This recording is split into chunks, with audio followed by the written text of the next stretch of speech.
I'm pleased to say I'm joined by the ADC's head of global operations, Scott Hunt. Thanks for the time, Scott. How you doing? Hi, Alex. Yep, I'm good, thank you. Thanks for having us back on. A lot's changed in the last year, so let's go ahead. Good man, yeah, lots to catch up on since we last spoke to you on the show in April of last year. Starting though, away from the ADC and your own darts, you said that the annual Hunt Christmas Pairs at the end of 2021 was postponed. Your dad unfortunately wasn't very well, but the event would return the following year. So did it make a comeback last month, and who won? It did. As always, we put a lot of pressure on ourselves. Adam wanted, I literally walked through the door and Adam wanted to start straight away, but I had to have a couple of drinks to ease me nerves, so we started an hour later. But unfortunately, myself and my other brother David were lost out again. My dad, he the deciding leg, he threw a big 1-3-3 to leave Adam on a double, and Adam took out. So yeah, we've got beat again, and they're the reigning champions. Fair play. Well, keep the practice going. I'm sure you're getting back at Christmas this year. Yeah, definitely. Well, as people know, your brother is Adam Hunt. Unfortunately, missed out on getting his tour card back at Q School last week. He's in Milton Keynes at the moment for the Challenge Tour this weekend. How is he feeling about what the rest of this year has in store for him now? Yeah, so obviously he was very deflated, but he knows he personally didn't put enough work in back for the full year. So this year it's kind of more of a blessing as such. He just moved into a new house, got his dartboard back up, practicing well. So he sees this as a bit of a blessing. He's going to, get back to his roots, start winning games again, enjoying the game, doing something a little bit different. He's just accepted his invite to the Modus Super Series, so he'll be appearing on there as well soon. So all in all, yeah, looking forward to a good year. Well, let's get on to your work then with the ADC, and rewinding back to our last chat, it was just before the first weekend of the new championship tour, and when it came round, I think a lot of darts fans were impressed by the whole setup for the events. Very much mirrored a pro tour event. Just starting with the setup and how the events ran, was it everything that you'd hoped for? Yeah, definitely. We aimed for that from the beginning. Obviously, myself and Steve's played on the tour a lot of years. I've visited and been a lot of the floor events, and I'm friends with both tournament directors that run these events. So I've learned a lot from them, as well as it's passed on from my own events that I started 7 years ago. And just to give that experience to the amateur player, it's paramount to what we want to do. It gains confidence, playing in that setting behind the barriers, no alcohol behind the barriers, tablet score, and everything runs smooth and everything relays back to us at the control desk, and it was just keeping the flow throughout the day. And we've had great feedback. We've got events planned again this year. We're actually extending it. We're doing another weekend. So yeah, all in all, really good feedback. I'm glad we can offer that to everyone of any ability. If you've got the money, you can just come down. It's now £12.50 per event, and we're going to have 4 events a weekend this year, so plenty of darts for everyone. No, it looked very good, and it culminated with the finals in October. They've been rebranded as the Open Series for 2023. You just mentioned there you've got another weekend added on for this year, so talk us through the changes that tour's going to go through this year. Yeah, so the idea behind it was to give everyone the opportunity to play. So we got some feedback from a lot of players that played on the tour last year, and a lot of them to the back end either didn't attend because they didn't think they could make finals, or they didn't attend because they thought they were already safe. So we're obviously linking up with Modus Super Series. We can now offer all 16 event winners the chance to play on the Modus Super Series, gain TV exposure, take them on to the next level, and eventually play for that. They can have the chance to play for £20,000 first prize. So yeah, the idea was behind. We're going to dot around obviously different areas around the UK, and yeah, as I said, just give everyone the opportunity to play any event they wish to. They can travel to as many or as little as they want, depending on funds and availability. And yeah, that was the idea behind it, really. Yeah, I was going to touch on that Modus Super Series link up that you've got there. There's quite a few announcements at the back end of last year, and that was one that stuck out in particular. I mean, during 2023, there's going to be 50 qualifiers coming from the ADC to take part in it. You mentioned there 16 of them are going to come from the Open Series event winners, but how are the other spots going to be handed out? So we've kind of all different tiers. We're looking at national level to the top end, which is through the Open events. the Open Series events. We've introduced a new concept called the Vault, which is regular competitive dart at your local bar. We're now just nearing towards 40 weekly events around the UK. We've started in Scotland. The conversations we had last year, we were looking to break into Scotland and to Wales. We now have 3 weekly events in Wales and 2 in Scotland.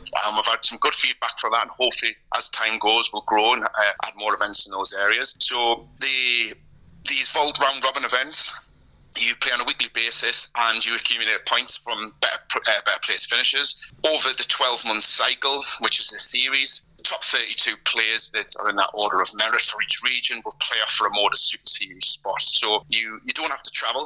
You can just attend your local bar. You can get some points and then, take the next step to go onto these opportunities. We're also offering spots via your regional table, which comes from the open rankings, so your weekend competitions as such. You can travel anywhere around the UK. So, for example, myself in the northeast, I could travel down to London for an event, and those points would attach back to my regional table. And the top 32 in the regional tables at the cut-off will again play off the Modus Super Series spot. So there's loads of different avenues. If you want to play weekend competitions, you still get the chance. If you want to play weekday dart at your local bar, you still get your chance. And if you want to travel, play a bit more professional setup, get our tour events, you get to do that as well. Well, looking back on last year, I guess the one big disappointment was that the World Open that was due to be held in December before it was cancelled. The concept, it looked quite interesting. A lot of qualifiers coming from around the world. Will we see the World Open rescheduled sometime in the future, or are you looking at other ideas at the moment? Yeah, so we're literally going back to basics as such. We are building from the ground up. We might have been a little bit naive, trying to think we could do that in our first year. Possibly, yes, but we understood that. We looked at different factors. And we thought, look, let's go back to basics, offer it from ground level up, your local bar, start from the beginning and build up. Building a better network now. We've just surpassed 2,000 members in the first 6 weeks of the renewal. So we're in good form at the moment. We're looking to build up the networks in Australia and New Zealand.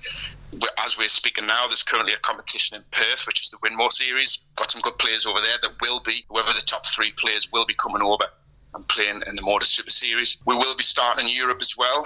We've got Vincent van der Voort heading up that section with Michael van Gerwen.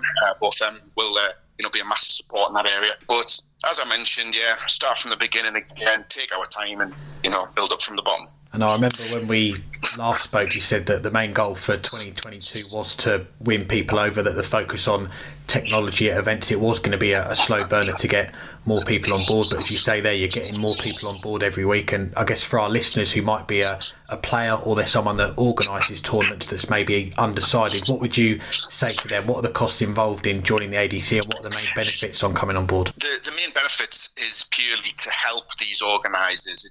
It obviously benefits ourselves and it benefits the players, but it reduces massive admin time. So me personally, from my experiences, I put it up now when I use Darts Atlas and the software partner that we use.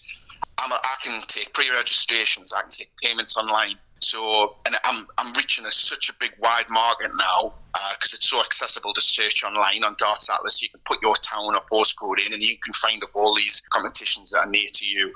And just the player experience on the day, it's massively enhanced. So tablet scoring, as everyone knows, is just a lot smoother for both the players and the marker. And just the visual spectator side of it, the engagement, you can follow your friends and family live from your phone. So we've linked up with a lot of promoters around the country, and one I will highlight that's massively taken it on board is Lewis Tuck in the Somerset area. He uses large TV screens. He links up and he has all the tables live, all the games coming through, the order of play. It's all visual, and these players are really enjoying it. And I think that's the main thing, is it's linking and helping players and competitions and competition organisers find players. And we're just, growing the game one step at a time.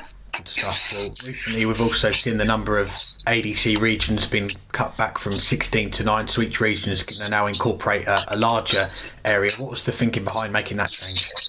Yeah, so we were strong in certain areas. Undoubtedly, the northeast, northwest, and southwest, these are the strongest areas, and we felt that just broadening those kind of the boundaries as such would entice more people to travel and create a little bit more competition in these areas, which is proven already. The whole of Wales and the whole of Scotland are now one table. And prime example, bonus to our Broth, we have 2 round robins running one on a Wednesday, one on a Sunday. People are actually making that travel, which is an hour and a half every Sunday now and every Wednesday. So it's proven that it's worked, and there's going to be a little bit more competition in these areas, and ultimately we'll get stronger and there'll be more members off the back of that. Excellent. Well, the link up, as you mentioned, with Modus, you've also got the Undisputed Series going on. The belt's still an important part of the ADC. How is that side of it going to work this year? We're going to plan events at Modus Super Series itself. We've linked up with Modus to offer a stage experience with all these belt matches, and it will be live streamed back to YouTube. I'm actually popping down to Portsmouth with Steve in a week or two to meet George, and we're going to talk over our plans and the dates for what we want to do for this year. But there'll be 2 or 3 belts on the line coming up soon in the next couple of months. Southwest, Northeast, and the Northwest belts will be up for grabs. But ultimately, these players can get real-time stage experience in front of the cameras, broadcasters live back to YouTube on a great set of what Modus have created. And again, it's just anyone can bid for it. If you want, you want to take on your local regional champion, play live on YouTube on that stage, you can do, and it's the start of £500 for each bid. And if you want to get in, touch with us on uk.dartcircuit.com, we'll look into it. Well, last year we saw a little bit of a rivalry develop with Kevin Painter and James Richardson for the European title. But as far as the global title, which is the highest one, Jared Cole probably running out of polish for his belt. How close are we to seeing him defend that title? Yeah, so Jared's actually been in touch with us not long ago, just wondering if there's anyone wanting to put a bid in. We've had a couple of some interest in it, but nothing concrete. The bids do start at £2,000 to challenge Jared for that belt. But as we know, we're going to start small again. We're going to build everything up, and we'll maybe look at qualifiers, running regional qualifiers, raise some money that way. And then someone could use that money raised to take on Jared. We've got loads of different avenues to go, but we're not rushed to do anything quickly. When the time's on our side here, we're doing well, we're moving at a good pace. So eventually, when the time is right, these big matches will happen. Speaking of moving forward, another announcement in relation to the ADC's involvement in the women's game. You've got Claire Stamper on board, the head of women's development. You've got a women's championship tour launching this year as well. Just give us an update on how the women's side of the ADC is looking to push on. Yeah, so we brought Claire on. I know Claire well from the North East scene, and Claire's been involved in darts for a number of years in loads of different aspects. But no, it's just been forefront of pushing the ladies' game, and I think that was brought through COVID, where she ran multiple online ladies' leagues and kept, really made a big scene and had everything streamed and linked up all these ladies that have never met each other before, and they all played online, and now a lot of them have become good friends. Claire was massive to driving forward what we need to do, and she's working on introducing some singles leagues across the country. We've had some really good interest. We're going to be kicking these off in the next few weeks. So they will be 8-player leagues. Format will be best of 6, first of 4, draw 3-3. And after the 7 weeks, the top 2 performing ladies will then compete in October in the national finals for a £4,000 prize fund and £1,000 for the winner. As well as the tour, we have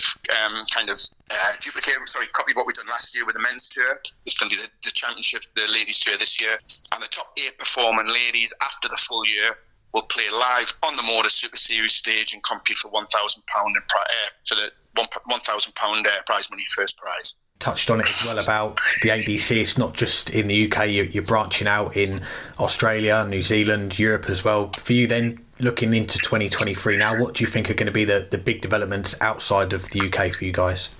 Yeah, so we, as just mentioned at the start of this call, that we are in Perth this weekend with one of the tour events. The guys over there, got the massive respect for the players, and vice versa. The players have got massive respect for our organisers. They're doing great things, and they've got the best talent over there that are competing at these events. So their plans are just to keep going with the tour. After this one finishes, the top 3 will come over here and play on Modus, and they will carry on doing it again. Same with Europe. We're looking at maybe putting on a European Open of some such.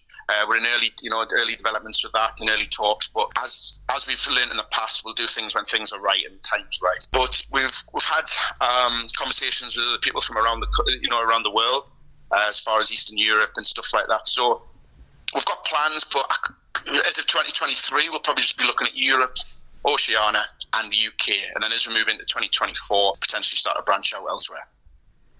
Excellent. And lastly, before we let you go, we are only 3 weeks into the year, but if we were to talk at the end of 2023, where would you like the ADC to be? What are the main goals you're looking to try and achieve this year? Obviously, increase the membership.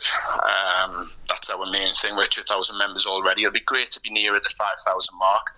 Branch out into near enough every region. I'm going to these areas that we aren't already operating, and we'll link up with some promoters that would be able to offer these opportunities back to these players. That's the main goal, is cover the UK, conquer the UK first, and just carry on doing what we're doing, offering affordable, competitive, regular darts, loads of different avenues, whether you want to play round robins, opens, play the tour, you can play a Modus Super Series, the full package is there. So just carry on doing what we're doing, and build a membership, and just keep our heads down, and we'll see where we're going. Good to hear. Well, Scott, always a pleasure to chat. We appreciate you taking the time out, and wish you guys all the best for what's to come this year with the ADC, and we're looking forward to seeing how you get on. Brilliant. Thanks very much for your time as always, Alex. Take care.